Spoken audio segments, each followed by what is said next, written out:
भगवान श्री कृष्ण द्वारा माखन चोरी करने की लीला के पीछे केवल नटखटपन नहीं, बल्कि गहरे आध्यात्मिक और सामाजिक संदेश छिपे थे। भक्त और विद्वान इसके कई प्रमुख कारण बताते हैं। वीडियो को लाइक करना ना भूले और सब्सक्राइब भी। 1. प्रेम और भक्ति का आदान प्रदान। भगवान कृष्ण केवल उन्हीं के घर माखन चुराने जाते थे जो उनके परम भक्त थे।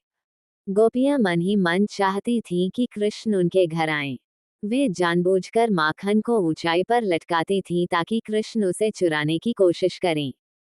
ये चोरी दरअसल भगवान और भक्त के बीच प्रेम का एक खेल था। 2. अहंकार का नाश। उस समय गोकुल के लोग माखन बेचकर धन कमाते थे। कृष्ण का माखन चुराना इस बात का प्रतीक था कि जो कुछ भी सात्विक और शुद्ध माखन की तरह है, उस पर सबसे पहला अधिकार ईश्वर का है। वे गोपियों को ये सिखाना चाहते थे कि अपनी प्रिय वस्तु पर ममता या अहंकार न करें। 3. बाल सखाओं का पोषण। श्री कृष्ण अकेले माखन नहीं खाते थे। वे अपने साथ गरीब ग्वाल बालों की टोली ले जाते थे।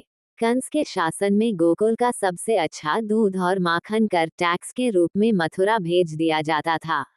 कृष्ण ने माखन चुराकर उसे बच्चों में बांटना शुरू किया ताकि गांव के बच्चों को सही पोषण मिल सके। 4. आध्यात्मिक अर्थ, मन की चोरी। संस्कृत में कृष्ण का एक नाम चितचोर भी है। माखन सफेद, कोमल और शुद्ध होता है, जो मानवीय मन का प्रतीक है।